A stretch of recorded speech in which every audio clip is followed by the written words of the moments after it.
Last night on Monday Night Raw, also being her birthday, being celebrated, the first ever Fabulous Moolah Memorial Battle Royal was announced for WrestleMania 34.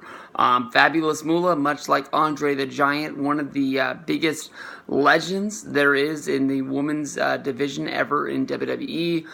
Fabulous Moolah was somebody that worked with Vince McMahon Sr. back in the day, breaking in a lot of wrestlers, into the women's division, as well as, booking them out and sending them around the country, being sort of the leader of the women's revolution of back in the day. I know that everyone has dug up a lot of dirt on Fabulous Moolah, and because of this being the WrestleMania 34 preview, and not really being like sort of a news video, we're not going to go into that. I completely understand Mae Young got her own Mae Young Classic with a women's tournament that went down on the WWE Network.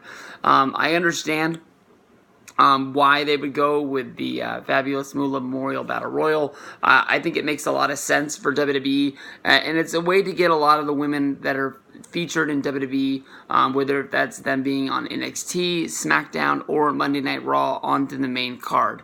I think it does take away a little bit from the first ever women's Royal Rumble that took place this year, just back in January.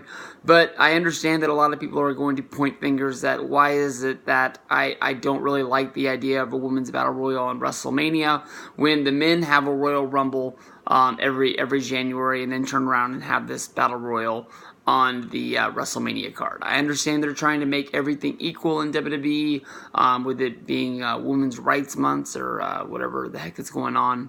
Trying to find, I guess you could say, diversity is the best way to say it. So, I mean, if they keep this up every year and try and make it mean something, I just went into this in the WrestleMania preview video.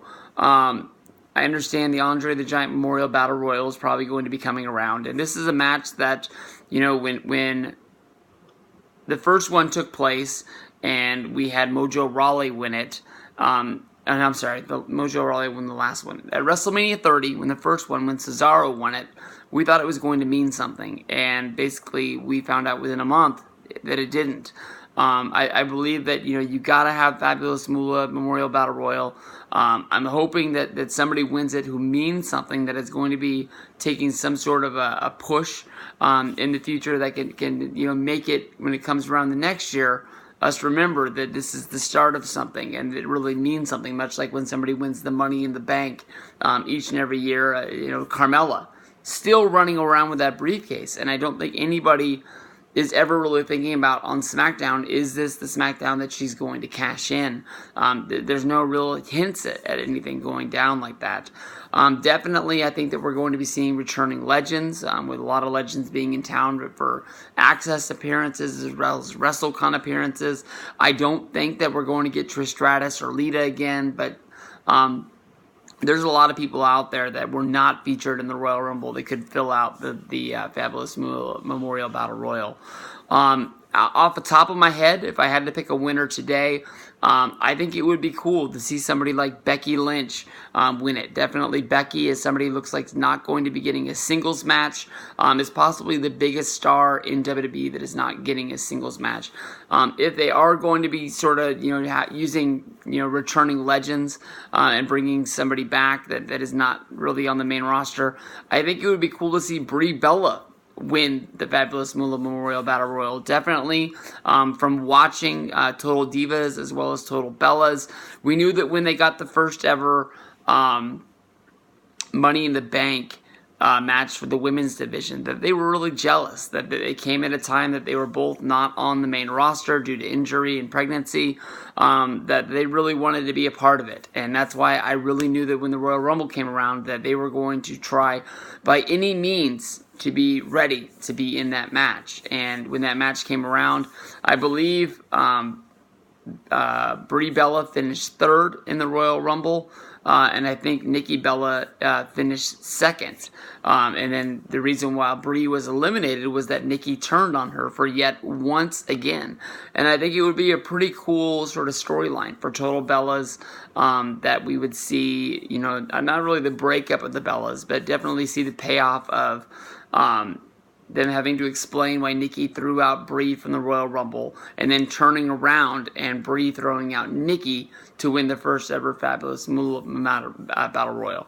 I understand that Brie Bella is not the best wrestler on the women's division. She's not the biggest star. She's definitely not bigger than her sister, but I think for the reality show, I think that would be a pretty cool storyline that I can think of.